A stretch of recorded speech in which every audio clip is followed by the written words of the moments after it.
मुद्दा वो है जिसके बारे में आजकल चर्चा हो रही है, प्रेमानंद महाराज की पदयात्रा, जिस पर सवाल उठाए आसपास रहने वाली सोसाइटी की महिलाओं ने। और उनका ऐतराज इस बात पर नहीं था कि प्रेमानंद महाराज पदयात्रा कर रहे हैं, उनका ऐतराज इस पदयात्रा के बहाने वहां इकट्ठा हुई भीड़, उसके शोरगुल, उस दौरान चलाए जा रहे पटाखे, की जा रही आतिशबाजी या लाइटिंग से था, जिससे उनकी दिनचर्या पूरी बुरी तरीके से प्रभावित हो गई थी। आखिर एक समय वो घड़ा भरा और उसके बाद ये महिलाएं नीचे उतरी, उन्होंने अपने पोस्टरों के जरिए प्रदर्शन किया, बात प्रेमानंद महाराज तक पहुंची तो उन्होंने अपनी पदयात्रा को स्थगित किया। लेकिन इतना ही नहीं था, बागेश्वर बाबा ने इसके बीच में तड़का डालते हुए यह तक कह दिया कि जो विरोध कर रहे हैं वो दानवी प्रवृत्ति के हैं, आसुरी प्रवृत्ति के हैं। क्या ये महिलाएं अपनी जायज मांग को लेने पर आसुरी प्रवृत्ति की हो जाएं? क्या कोई भी कुछ भी कह सकता है? जायज मांग पर कुछ भी सवाल उठाए जा सकते हैं? क्योंकि यहां पर बात रखने की बात एक धार्मिक नगरी से है। क्या वहां पर जो भी है वो या तो भजन करे या भगवान का ध्यान करे, नहीं तो वो बाहर से आया हुआ यहां पर एक टूरिस्ट है और उसको उसी हिसाब से अपनी जिंदगी चलानी चाहिए। बहुत सारे लोग हैं जो यहीं के रहने वाले हैं, बहुत सारे लोग हैं जो यहाँ पर वर्षों से, सालों से, पीढ़ियों से हैं। क्या उनका एतराज़ गलत है? क्या उनका एतराज़ जायज़ है? मैं लगातार अपने मेहमानों से चर्चा कर रहा हूँ, मेहमान मेरे साथ लगातार इस वक्त बने हुए हैं। नाजिम मेरे साथ जुड़े हुए हैं, अब नाजिम जी का रुख कर लेता हूँ। नाजिम जी, एतराज़ हर एक का हक होता है, आप एतराज़ कर सकते हैं। आप किस बात पर एतराज़ कर रहे हैं इसको भी देखा जाना चाहिए। क्या उसको आंख बंद करके केवल विरोध के दायरे में लाना ठीक होगा? नाजिम। हाँ राजीव जी, देखिए जिस तरीके से जगत जननी को अगर असुर कहा जा रहा है तो ये मेरे लिए बड़ी दुखदाई बात है कि मेरी जगत जननी को इस तरीके की असुर की भाषा का इस्तेमाल करा जा रहा है। और रही बात ये कि जिस तरीके से बार बार डॉक्टर एच.एस. रावत जी नाजिम खान का नाम लेकर बार बार कह रहे हैं कि नाजिम खान ने इस तरीके की बातें कही है, तो मैं इनको एक बात बता दूं कि हम लोगों को प्रेम जी की पद यात्रा से कोई दिक्कत नहीं है। दिक्कत है तो वहां पर धवनी की है, जो ढोल ताशे और जो पटाखे फोड़ रहे हैं उन महिलाओं के, वो दिक्कत है जो उन्होंने अपने हाथ में अपने पेपर लेकर उन्होंने अपना विरोध जताया। तो इसमें कोई आपत्ति नहीं है, मुल्क संविधान से चलता, किसी की आस्था से नहीं चलता। सबको फंडामेंटल राइट है कि अपने सुबह को जाए, शाम को अपने घर आकर आराम करे। रात को जो बनाई गई है आराम के लिए बनाई गई है, ना कि किसी को परेशान करने के लिए। और राजीव जी, आपने बार बार इसी बात को कहा गया, तो डॉक्टर एच.एस. रावत जी कह रहे कि मैं 2-3 साल से जा रहा हूँ। भाई आप जा रहे हैं, किसी ने मना नहीं करी है, कोई पद यात्रा के खिलाफ नहीं है। अगर खिलाफ है तो सिर्फ और सिर्फ धवनी के खिलाफ है और ढोल ताशों के खिलाफ है। और रही बात यह कि जिस तरीके से बागेश्वर जी का बयान की बात कर रहे थे, तो मुझे कुंभ के मेले का भी वो बयान याद आ जाता है कि जब भगदड़ मची थी तो वहां हमारे अपने श्रद्धालुओं की मौत होने पे तो उसपे कहा गया कि मोक्ष प्राप्ति हुई है। और अब यहाँ हमारी जगत जननी को कह दिया गया कि असुर, तो ये बड़ा ही दुर्भाग्यपूर्ण बयान है। इसके लिए ऐसे लोगों को माफी मांगनी चाहिए, देश की सम्मानित जनता से भी, और जो जगत जननी है उससे भी माफी मांगनी चाहिए। क्योंकि अगर जगत जननी अगर इस दुनिया को संवार सकती है तो ऐसे साधु संतों को भी वो दिखा सकती है कि असुर कहने पे उनको भी आईना दिखा सकती है और कोर्ट के सहारा भी ले सकती है। राजीव जी, एक बात बड़ी इंपॉर्टेंट है जो मैं आपके चैनल के माध्यम से ये कहना चाहता हूँ। देखिए, चाहे त्योहार हिंदू भाई का हो या मुस्लिम भाई का हो, पद यात्रा चाहे हिंदू भाई की हो या मोहर्रम की यात्रा हो, सब कुछ शांति पूर्वक निकालनी चाहिए। किसी की भी यात्रा से किसी के भी मान सम्मान को ठेस नहीं पहुंचनी चाहिए। सबको अपनी अपनी आस्था का मानने का अधिकार है, ये फंडामेंटल राइट है। लेकिन किसी के खिलाफ अगर इस तरीके का माहौल बनाना या किसी को परेशान करना, ये नहीं होना चाहिए।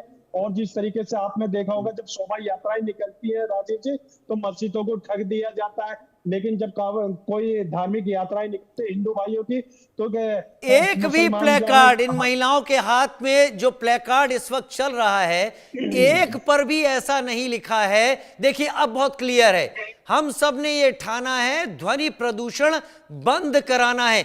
एक में भी नहीं लिखा है प्रेमानंद महाराज जी की यात्रा को बंद किया जाना चाहिए।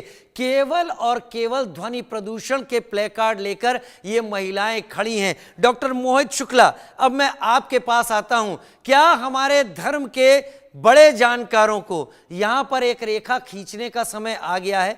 देखिए, रोज पदयात्रा होती है, होती रहनी चाहिए, उस पर कोई रोक नहीं है, लेकिन रोज इस तरीके का मजमा लगता रहे वो वाकई शायद एक सहनशीलता है, उसकी सीमा को पार कर जाता है। प्रेमानंद महाराज जी और उनके साथ रहने वाले तमाम जो साधक हैं, तमाम जो सेवक हैं, शायद उन्हें इस बारे में सोचना होगा कि अब ये यात्रा लोगों को दिशा तो दिखाती है, लेकिन उनको जो दूर बैठकर वीडियो देखते हैं, जो पास रहते हैं, वो कहीं बहुत इस यात्रा से अलग, इस यात्रा के जरिए हो रहे शोर से परेशान हो चुके हैं। और मेरे ख्याल से उन्होंने इस गंभीरता को समझा भी है प्रेमानंद जी ने, तभी उन्होंने अपनी तरफ से इस यात्रा को बंद किया।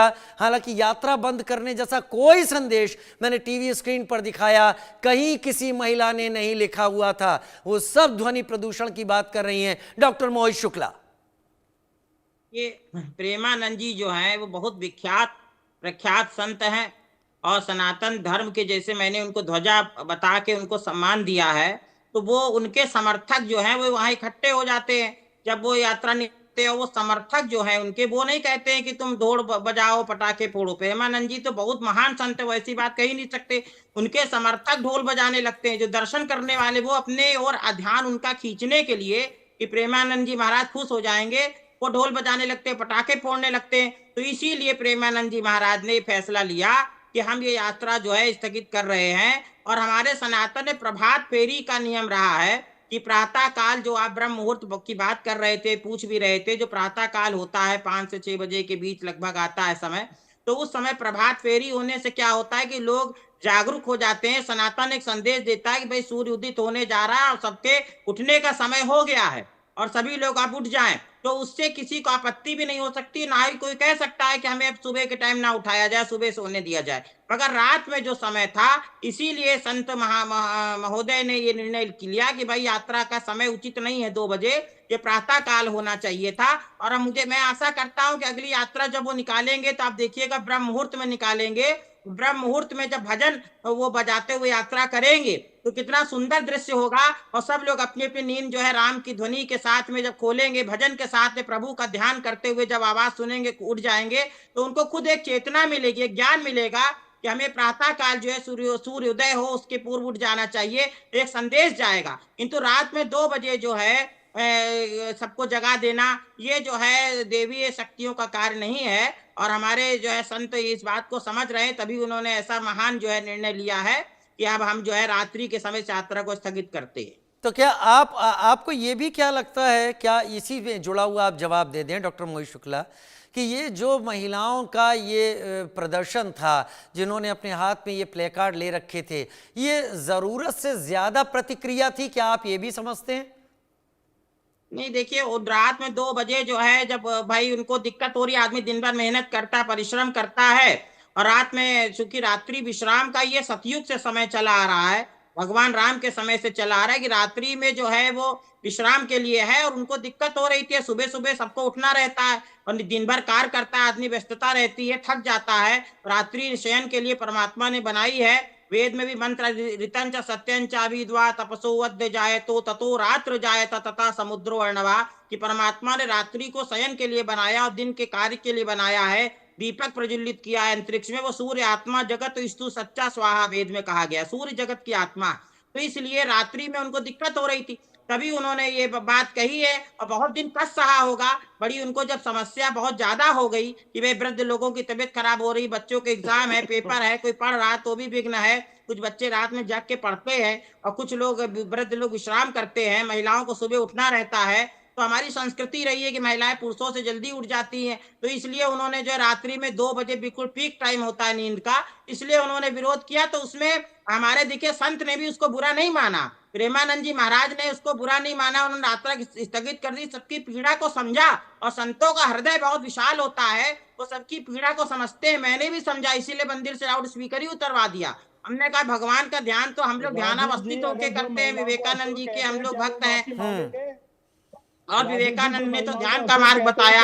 हम ध्यान के मार्ग से, ओम के जब से मेडिटेशन करने वाले लोग हैं। हमारा सनातन तो बहुत शांतिपूर्ण ढंग से प्रभु का ध्यान करता, आत्मा में हम प्रभु का साक्षात्कार करने वाले हैं। हम प्रभात फेरी निकालने वाले हैं, श्रावण जी नहीं करेंगे। भक्ति योग का है।